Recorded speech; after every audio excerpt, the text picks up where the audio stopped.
Hello बच्चों, welcome back to my channel. कैसे हैं आप सब लोग।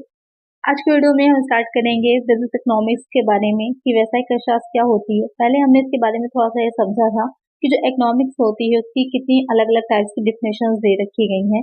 जैसे कि कुछ लोग उसे धन का विज्ञान मानते हैं तो कुछ कल्याण का अर्थशास्त्र मानते हैं। तो आज की वीडियो में हम इसके बारे में ये स्टार्ट करेंगे कि बिजनेस इकोनॉमिक्स एग्जैक्टली होती क्या है, उसकी मीनिंग क्या है, क्या उसकी सिग्निफिकेंस या फिर इम्पोर्टेंस होती है, या क्या स्कोप है, या फिर एक बहुत ही जनरल सा क्वेश्चन पूछा जाता है कि बिजनेस इकोनॉमिक्स आपकी आर्ट है या साइंस है या फिर बोथ, दोनों ही है। तो ये सारी चीजें आज की वीडियो में डिस्कस करेंगे, समझेंगे अच्छे से। तो एंड तक वीडियो में बने रहिएगा। तो आइए वीडियो को शुरू करते हैं, लेकिन शुरू करने से पहले अगर सब्सक्राइब नहीं किया सब्सक्राइब कर लीजिए, वीडियो अच्छी लगे लाइक करिएगा और फ्रेंड्स शेयर भी करिएगा। आइए शुरू करते हैं।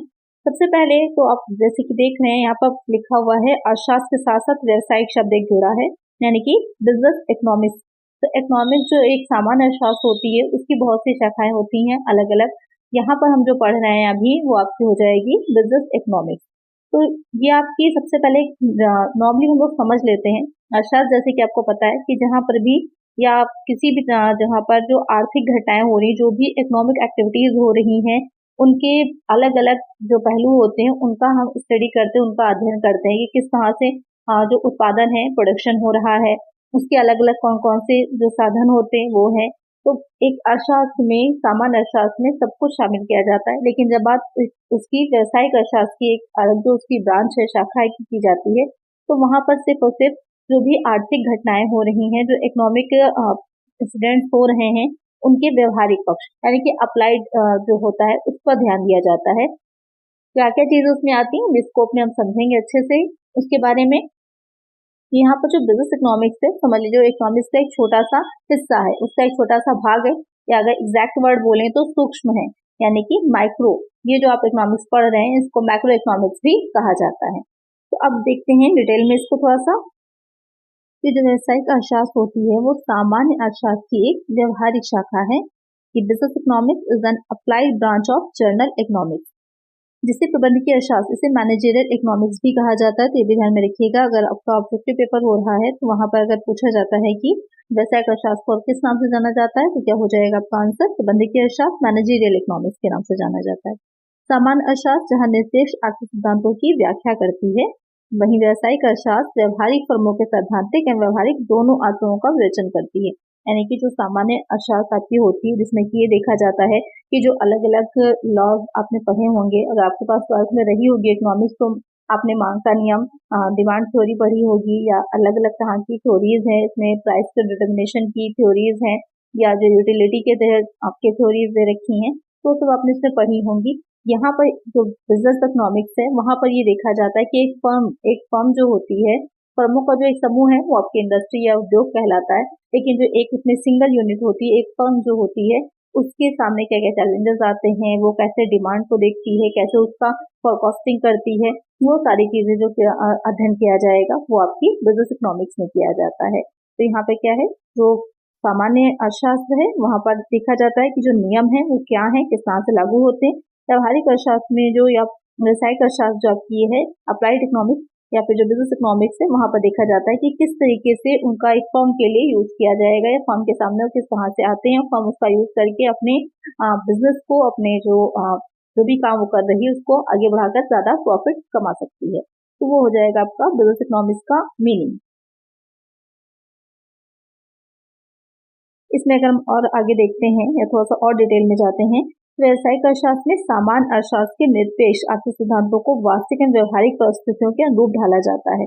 यहाँ पर अभी जो चीज मैंने बताई आपको कि जो भी नियम होते हैं वो ये देखा जाता है कि कैसे उनको अप्लाई किया जा सकता है एक फर्म के पर्सपेक्टिव से, फर्म के पॉइंट ऑफ व्यू से, और इन्हें व्यावसायिक फर्मों की समस्याओं के समाधान के लिए और भावी नियोजन के लिए प्रयोग किया जाता है। तो उन सारे लॉस को कैसे एक अप्लाई किया जाएगा एक फर्म के आगे बढ़ाने के लिए, उसको प्रॉफिट बढ़ाने के लिए। तो अभी आप समझ गए होंगे कि बिजनेस इकोनॉमिक्स क्या है। समझ लीजिए जो भी चीजें आपने सीखी हैं, कोई रूल्स आपने सीखे हैं, पढ़े हैं, उनको अब हम कैसे अप्लाई कर रहे हैं वो डिपेंड करता है आपकी बिजनेस इकोनॉमिक्स पर। तो आपको क्लियर हो गया होगा कि क्या होती है बिजनेस इकोनॉमिक्स। अब इसकी कुछ डिफिनेशन हम देख लेते हैं।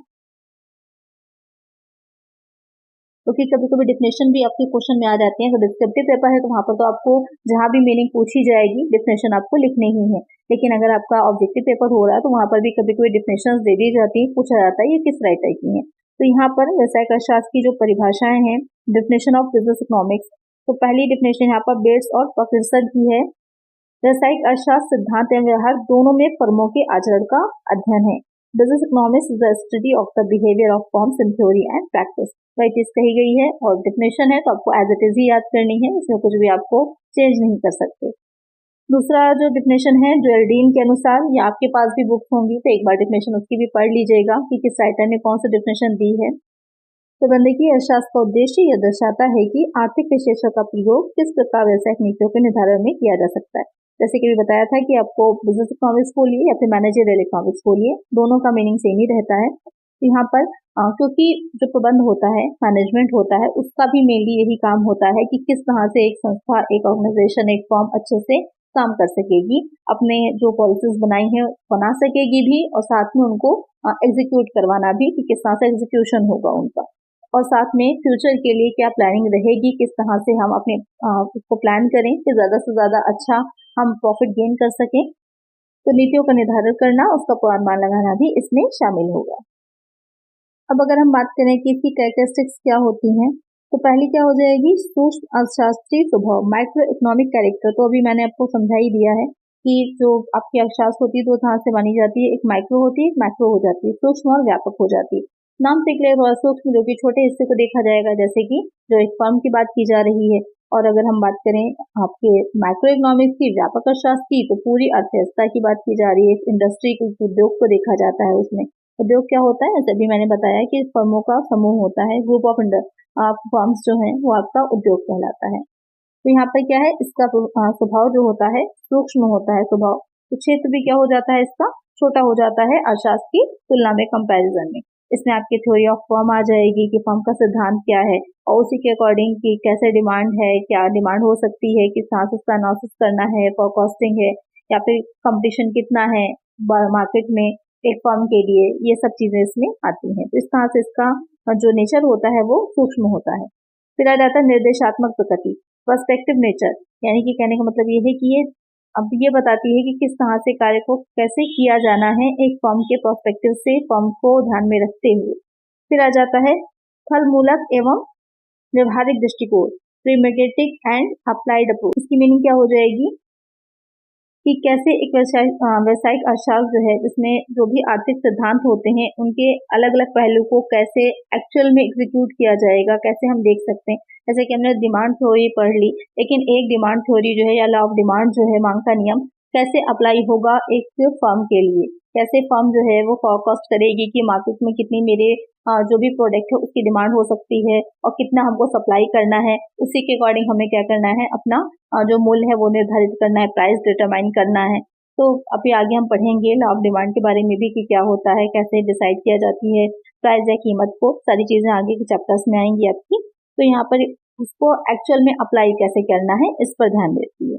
फिर आ जाएगा व्यापक अर्थशास्त्र की समुचित महत्व, adequate importance to macro economics. यहाँ पर मैक्रो इकोनॉमिक्स होगा, यानी कि व्यापक अर्थशास्त्र को भी इंपॉर्टेंस दी जाती है, क्योंकि एक फर्म कहाँ पर काम करेगी तो एक अर्थव्यवस्था में ही ना, एक इकोनॉमी में ही करेगी। तो उस मार्केट में सारी चीजों को ध्यान में रखना इंपॉर्टेंट होता है। सिर्फ अपने फर्म एक अलग तो कहीं पर बिजनेस अपना कर नहीं रही, जाके तो उसे करना होगा मार्केट में ही, जहाँ पर और भी फर्म्स आएंगी, उनसे कंपटीशन रहेगा। तो व्यापक अर्थशास्त्र का, मैक्रो इकोनॉमिक्स का ज्ञान होना भी इम्पोर्टेंट होता है एक फर्म के लिए। फिर आ जाता है फर्म के सिद्धांत के अध्ययन से संबंधित, related to the study of theory of firm. ये पहले भी मैं समझा चुकी हूँ।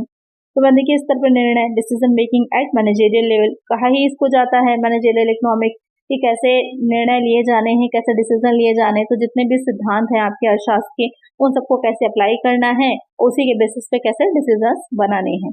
फिर आ जाता है आदर्शात्मक विज्ञान का बल, एम्फेसिस ऑन नॉर्मेटिव साइंस। तो आपको पता ही होगा, एक आदर्शात्मक विज्ञान होता है, एक वास्तविक विज्ञान होता है। तो आदर्शात्मक में होता है कि क्या किस तरह से, मतलब आपको सामने से एक आदर्श क्या बताता है कि ऐसा एक व्यक्ति को होना चाहिए। किसी को आप आइडल मानते हैं तो आप ये देखते हैं कि हाँ उसमें ये क्वालिटीज हैं और ये क्वालिटीज हमें भी होनी चाहिए। सेम एज इट इज यहाँ पर भी होता है कि ये आदर्शात्मक विज्ञान है, यानी कि बताता है कि एक बिजनेस को कैसा होना चाहिए, किस तरह से चलना चाहिए, उसके बारे में चीजों को समझाता है। तो व्हाट और टू बी उसको बताता है।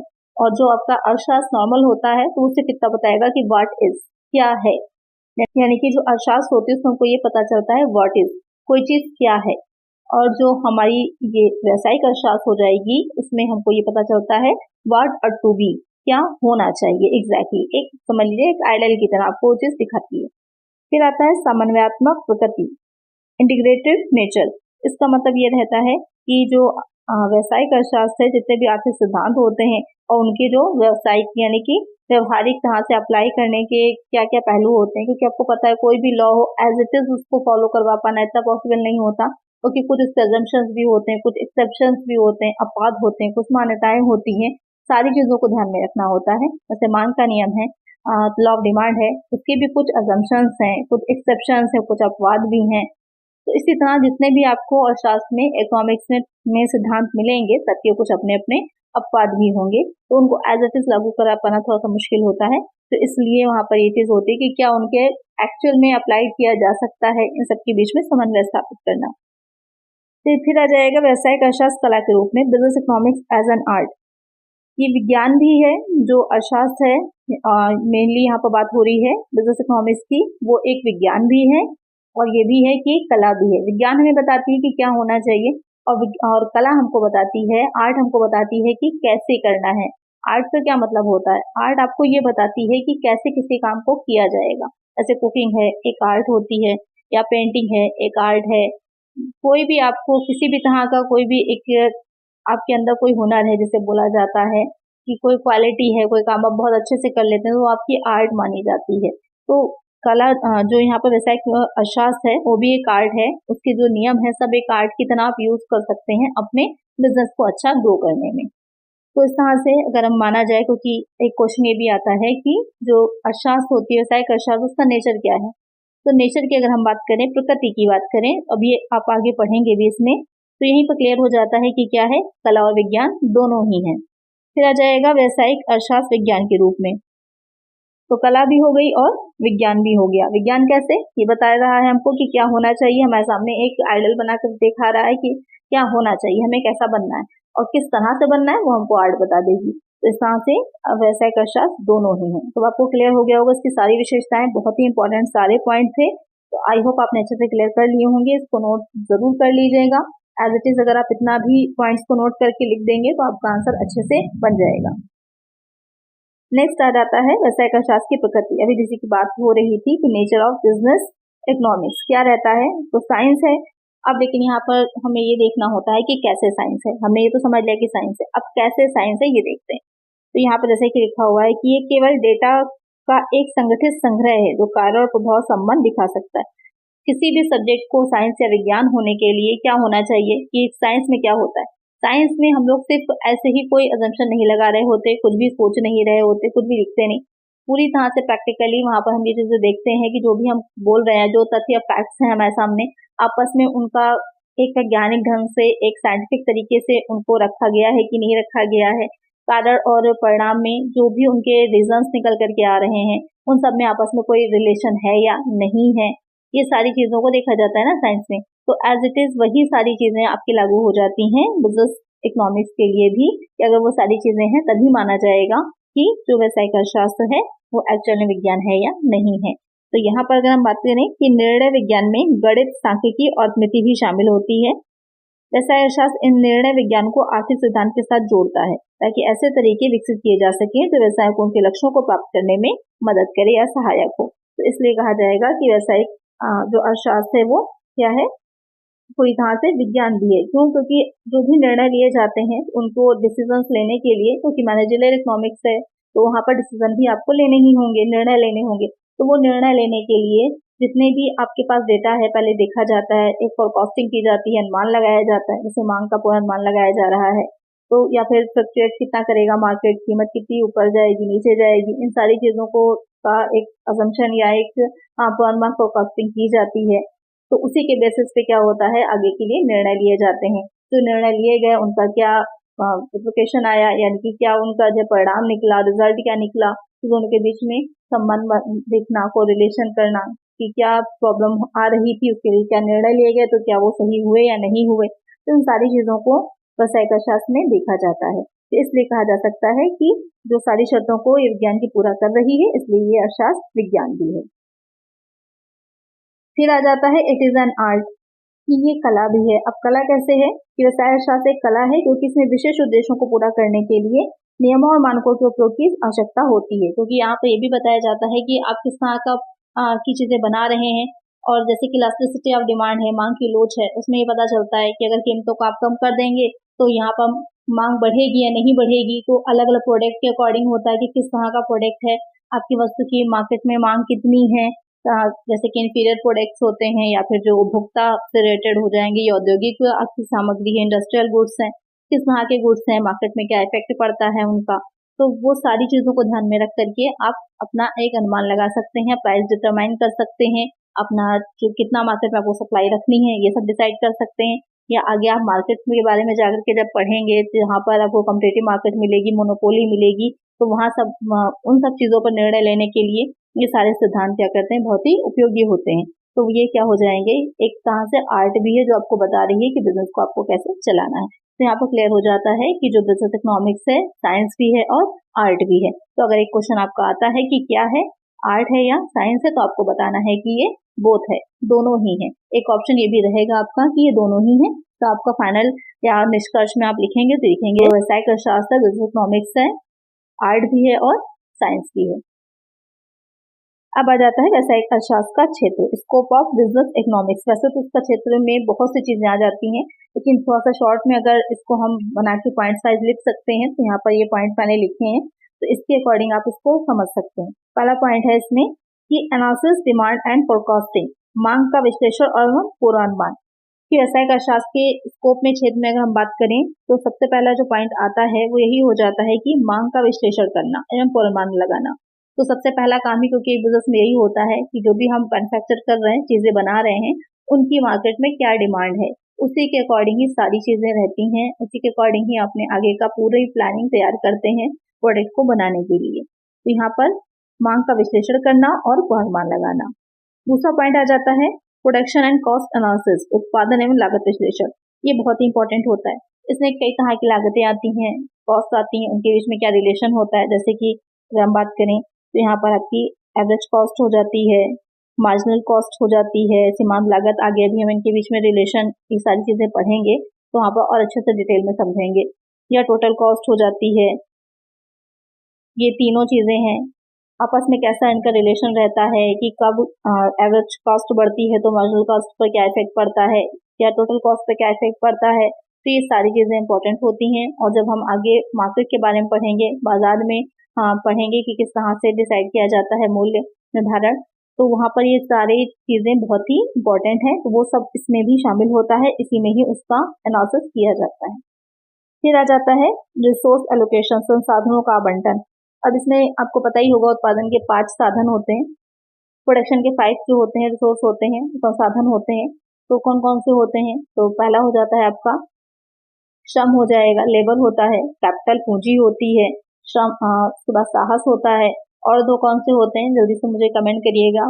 5 साधन होते हैं उत्पादन के, और दो कौन से होते हैं।